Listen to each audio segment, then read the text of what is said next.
You have adapted to it. The heaviness, the fog, the mornings that take longer to start. You stopped calling it stress and started calling it life. Here is what nobody told you while you were adapting. Chronic stress does not just make you feel worse. It physically shrinks the part of your brain responsible for your memory. Not as a metaphor, on a brain scan. Researchers at Johns Hopkins measured the brains of adults living with long-term elevated cortisol, people who were functioning, coping, managing. Their hippocampus was measurably smaller. And the longer the stress had been elevated, the greater the damage. The fog, the slow word retrieval, the moments that don't stick. That is not aging. That is a biological process with a name, a mechanism, and a way to reverse it. My name is Dr. Gloria Reed. That reversal is exactly what this video is about. If you want to know what nutritional support I recommend alongside this protocol, the link is in the description. Now, here is what you can start today. Here is exactly how you do it. Take a normal breath in through your nose. Then, before you exhale, take one short extra sniff on top of it. A second, smaller inhale. Your lungs are now at full capacity. Then release everything slowly through your mouth over 6 to 8 seconds. That is it. One breath cycle. 5 repetitions take less than 90 seconds. Here is why this matters. Dr. Jack Feldman at UCLA has published extensively on the physiological sigh as the body's fastest-acting cortisol brake. When your lungs reach full inflation, stretch receptors activate the vagus nerve, which sends an immediate parasympathetic signal directly to your adrenal glands, telling them to stop releasing cortisol. This is not relaxation in a general sense. It is a specific, involuntary shutdown mechanism your body already has built in. Most people never learn to trigger it deliberately. Do 5 of these every morning before you touch your phone. 5 more before bed. And whenever you feel that familiar tightening in your chest, do them then too. Keep this in mind, because when I show you the full protocol in a few minutes, this is the piece that makes everything else work. Most people believe stress is a psychological problem, something you manage through mindset or therapy, or simply accepting that life is hard. And that is not entirely wrong. But here is the part that changes everything, and that almost nobody explains. Stress is not only psychological, it is structural. Chronic stress does not just make you feel overwhelmed, it physically remodels your brain. And the remodeling is not random. It targets a specific area through a specific mechanism, with consequences that accumulate in silence for years before anyone thinks to look. The villain here has a name: chronic cortisol elevation. Cortisol is not inherently dangerous in short bursts. For a genuine physical threat, a demanding moment at work, a sudden emergency, cortisol is exactly what your brain needs. It sharpens focus. It floods the body with glucose. It prepares you to respond. The problem is what happens when it never turns off. Cortisol is like a wrecking ball your body rents every time it perceives a threat. For a real emergency, that wrecking ball is precisely the right tool. But if the wrecking ball is still swinging at midnight, still swinging when you wake up at 3 a.m., when you check your email, when you are stuck in traffic, when you are replaying a conversation from 4 days ago, it stops being useful and starts being destructive. And the first wall it knocks down is the hippocampus. Your hippocampus is your memory center. It is where new experiences are encoded. It is where stored memories are retrieved. And it happens to be one of the brain's most cortisol-sensitive structures, which means it is one of the first regions to show measurable physical damage under sustained stress. That damage has a name too: hippocampal atrophy. And unlike most things in neuroscience, it is visible without a microscope. It shows up on a standard MRI. Before I go further, Have you been under consistent, long-term stress for more than a year? The kind that sits in the background even when nothing is actively wrong? Comment yes or no, because everything I'm about to show you is specifically designed for the brain under exactly that condition. Let me show you exactly how the damage works, because once you understand the mechanism, the solution stops being a matter of faith and becomes a matter of logic. Your hippocampus has a high concentration of cortisol receptors. That is by design. When cortisol spikes to signal a threat, the hippocampus needs to receive that signal so it can encode the experience into memory. That is adaptive. You are supposed to remember what nearly harmed you. But those same receptors, when saturated with cortisol continuously, day after day, month after month, trigger something called excitotoxicity. Neurons begin firing at a rate that damages them. Think of it as an engine running at redline RPM, not for 30 seconds during an emergency, but for 30 years of daily life. Eventually, the components degrade, the cylinders fail. The consequence is not just slower thinking. It is measurable physical shrinkage of the hippocampus itself. Fewer neurons, retracted dendritic branches, weakened synaptic connections. The circuitry that creates and retrieves your memories becomes, literally, smaller. In 2018, a study published in the journal Neurology, led by Dr. Justin Eshufo-Chugi at Johns Hopkins University, examined 2,231 participants from the Framingham Heart Study. After controlling for age, sex, and cardiovascular risk factors, participants with the highest cortisol levels showed significantly reduced total brain volume and specifically reduced hippocampal volume compared to those with normal cortisol. The damage was dose-dependent. The higher the cortisol, the greater the shrinkage. And it was present in people who reported feeling only moderately stressed, because by that point, elevated cortisol had become their physiological baseline. They had stopped noticing the threat response because it had become permanent. That last point is worth pausing on. Chronic cortisol elevation eventually stops feeling like stress. Your body adapts to operating in threat mode.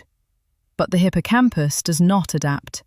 It continues paying the cost. Running in parallel with the structural damage is a second effect: BDNF suppression. Brain-derived neurotrophic factor is the protein that grows new neural connections, maintains existing synapses, and repairs damage from everyday oxidative wear.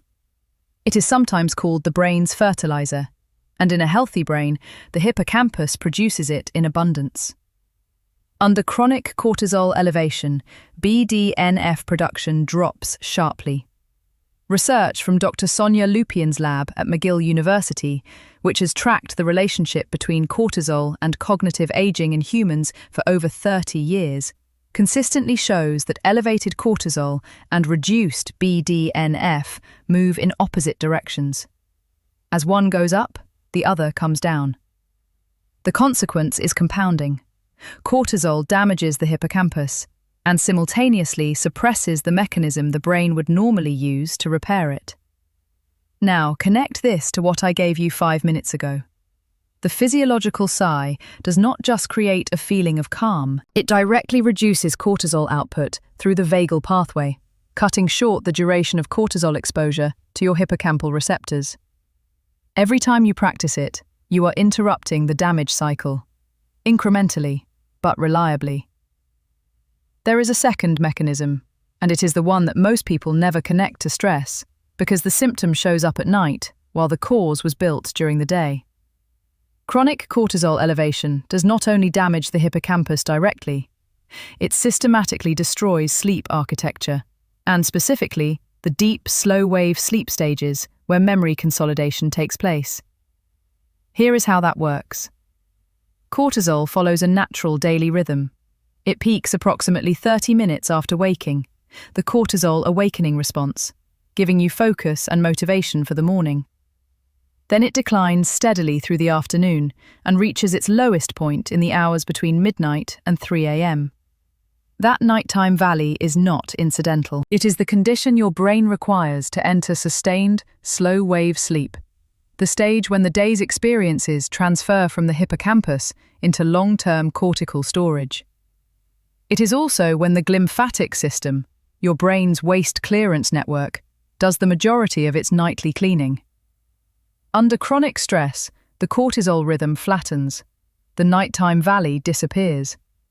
Instead of a deep low at 1 a.m., you have an elevated baseline, just enough cortisol to keep the nervous system slightly activated, to fragment sleep cycles, and to push the brain away from slow-wave sleep and toward lighter, less restorative stages. Memory consolidation during sleep is like a library system that processes and files the day's information overnight. Slow-wave sleep is when the librarian does the filing, moving information from the hippocampus into the permanent stacks. If cortisol keeps interrupting the librarian every 2 hours, the filing never gets done. What should have become a clear memory stays fragmented, surface level, or disappears entirely. This is not bad luck. This is two mechanisms working against you simultaneously. Cortisol damaging the encoding system during the day, then disrupting the storage system at night. These two mechanisms do not work in isolation.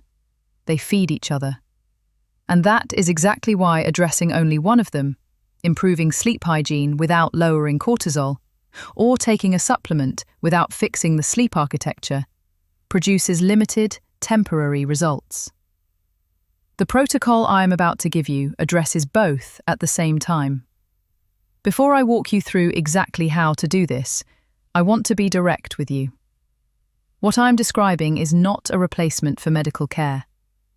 If you are taking any prescription medication, speak with your doctor before adding anything new to your routine.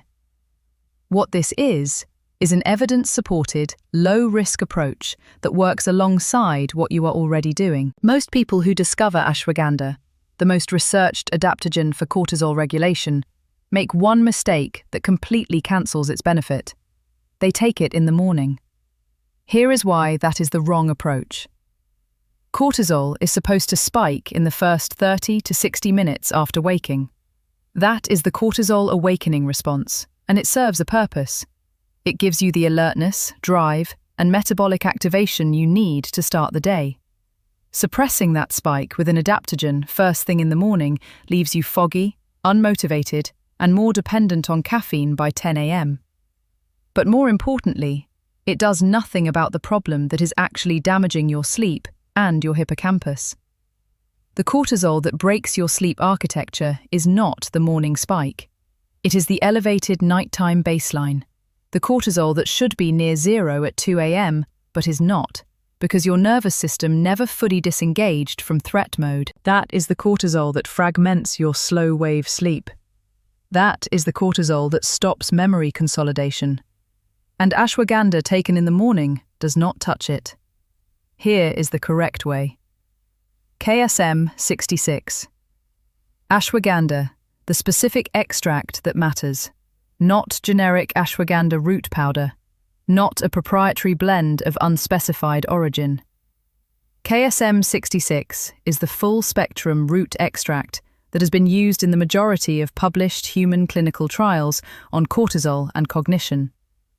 In a 2012 randomized, double-blind, placebo-controlled trial published in the Indian Journal of Psychological Medicine, Dr. K. Chandrasekhar and colleagues found that 300 milligrams of KSM 66 taken twice daily for 60 days produced a statistically significant reduction in serum cortisol, not just in self-reported stress, but in measured hormone levels drawn from blood.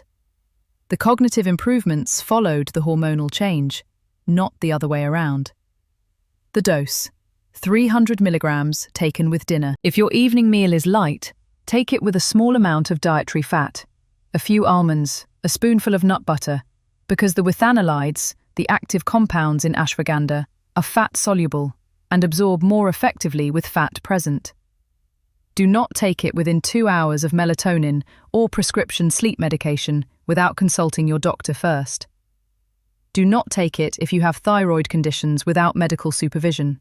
Ashwagandha has documented effects on thyroid hormone levels. By day 7, Sleep onset may feel slightly easier. More notably, the middle of the night waking, the 2 a.m. or 3 a.m. cortisol-driven awakening that is often mistaken for insomnia, begins to reduce in frequency. This is the first measurable sign that the nighttime cortisol baseline is starting to come down. By day 14, slow-wave sleep begins to recover. This is when most people notice that they wake up feeling like they actually slept, not just that they spent hours in bed. Memory from the previous day is more accessible in the morning. Words come back faster. The fog at the start of the day begins to lift earlier. By day 30, cortisol rhythm stabilization is well underway. The cognitive improvements that follow are a direct consequence of the hormonal change, not a separate effect. Dr. Lupien's longitudinal research shows that interventions which consistently reduce chronic cortisol produce detectable increases in hippocampal volume within 3 to 6 months. The structure that's stress damaged can recover. Not fully, not immediately, but measurably. That is neuroplasticity working in your favor. The 4-7-8 evening protocol. Timing is everything. Inhale through your nose for 4 counts. Hold for 7. Exhale through your mouth for 8. 4 complete cycles. Do this at a fixed point each evening, ideally 2 hours before your intended sleep time. The timing is deliberate. This practice initiates the parasympathetic shift that accelerates the cortisol decline into the nighttime low. Done randomly throughout the day, it is calming but not targeted. Done consistently at this specific window, it actively reinforces the cortisol rhythm you are rebuilding. Do not skip it on evenings when you feel fine. Those are the evenings it is doing the most work. Consistent wake time, the anchor the entire system depends on. The cortisol awakening response only functions cleanly when your wake time is stable within a 30-minute window every day, including weekends. Variable wake times fragment the HPA axis rhythm. Your body cannot establish a reliable nighttime cortisol low if it does not know when morning is. Choose a wake time. Protect it. This single behavioral change is the structural foundation on which everything else in this protocol rests. One thing not to combine with this protocol: stimulant supplements or high-dose caffeine after noon. They extend the cortisol elevation into the hours when it needs to decline. They are directly incompatible with what you are trying to build. 3 things that accelerate everything I just described. A 20-minute Zone 2 walk each morning. Walking at a pace where you can speak in full sentences but feel slightly breathless directly triggers BDNF production, the same growth factor that cortisol suppresses. Morning sunlight during the walk also anchors the cortisol awakening response to its correct biological time, which reinforces the rhythm the protocol is rebuilding. You do not need a gym. You need 20 minutes, a sidewalk, and morning light. 25 to 30 grams of protein within 1 hour of waking. Cortisol spikes in the morning are amplified by blood glucose instability. A high-protein breakfast stabilizes blood glucose through the first half of the day and blunts the secondary cortisol surges that follow glucose crashes, the kind that happen after a coffee-only morning. Eggs, Greek yogurt, cottage cheese. Whatever you will actually eat consistently. A 5-minute completion journal before sleep. Write down 3 things that are resolved, finished, closed, done. Not 3 things you are grateful for, which is a different and useful practice, but specifically things that require no further action from you tonight. Your brain's threat monitoring system stays active during sleep to track unresolved problems. Documenting closure gives the prefrontal cortex permission to disengage. This reduces the rumination-driven cortisol spikes in the first half of the night, in a way that passive relaxation alone does not. Here is what we covered today. Chronic cortisol elevation damages the hippocampus through 2 simultaneous mechanisms: direct excitotoxic neuron loss and BDNF suppression during the day, and disrupted slow-wave sleep and failed memory consolidation at night. KSM-66, ashwagandha taken at dinner, combined with timed 4-7-8 breathing and a stable wake time, addresses both mechanisms together. Your brain did not develop this problem in a week. It will not fully recover in a few days. That is biology, not failure. What the research shows is that consistent, targeted action over 30 to 90 days produces changes that are real and that you will feel.